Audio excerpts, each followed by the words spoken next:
தட்சயங்கம் புரட்சி தலைவரின் 3வது வெற்றி படம். இந்த படத்துல V.S. செல்லப்பா கதாநாயகனா சிவபெருமான் கட்டவள் நடிச்சிருப்பாரு. புரட்சி தலைவர் எம்ஜிஆர் அவர்கள் விஷ்ணுவன் நடிச்சிருப்பாரு. திருவிளையாடல் புராணத்தை அடிப்படையா கொண்ட கதை தான் இது. பிரம்மனின் வழிவந்த தட்சனின் மகளான சதி என்ன பண்றாங்க, தன்னுடைய அப்பாவுடைய சம்மதத்தை மீறி போய் சிவபெருமானை இவங்க கல்யாணம் பண்ணிக்கிறாங்க. சிவபெருமானை கல்யாணம் பண்ண உடனே தட்ச என்ன பண்றாரு, அந்த கோலத்துல ஒரு மிகப்பெரிய யாகம் நடத்துறாரு. அந்த யாகத்துல எப்படியாவது சிவபெருமானை ஒரு அவமானப்படுத்தணும் அப்படிங்கிறதுக்காக அவருக்கு மட்டும் அழைப்பு தராம மற்ற கடவுளுக்கு எல்லாத்துக்கும் அழைப்பு தந்துடுறாங்க. எல்லாரும் போறாங்க, ஆனா சிவபெருமான் மட்டும் அங்க போக முடியல. உடனே மகசுமா இருப்பாங்களா சதி என்ன பண்றாங்க, நான் போய் எங்க அப்பாட்ட போய் நியாயம் கேட்கறேன் அப்படிங்கிற மாதிரி இவங்க கேட்கறாங்க.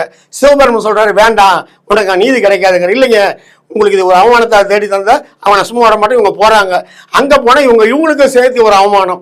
என்ன பண்றாங்க, சரி அரசனையும் மதிக்கல் நம்மையும் மதிக்கலன்னு அந்த யாகத்திலே விழுந்து இவங்க செத்துறாங்க. இதை கேட்ட உடனே சிவபெருமான் என்ன பண்றாரு, வீரபத்திரனை வச்சு அந்த யாகத்தை தடுத்துட்டு சக்தியினுடைய உடல் முன்னாடி போய் ருத்ரதாண்டம் ஆடுறாரு. பயங்கரமான தாண்டம் ஆடுறாரு.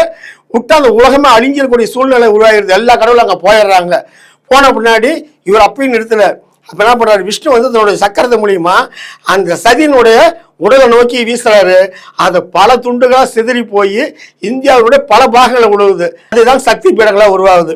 இதுதான் தட்சயங்கம் படத்தினுடைய கதை. இந்த படத்துக்கு இசை NS பாலகிருஷ்ணன், டைரக்ஷன் கதை வசனம் இயக்கம் ராஜா சந்திரசேகர் அவர்கள். 31/3/1938 ரிலீஸ் ஆன இந்த படம் 175 கோடி மாபெரும் வெள்ளி விழா படமா அமைஞ்சது. அந்த வகையில் இந்த வீடியோ உங்களுக்கு பிடிச்சிருந்தா லைக் பண்ணுங்க, ஷேர் பண்ணுங்க, கமெண்ட் பண்ணுங்க.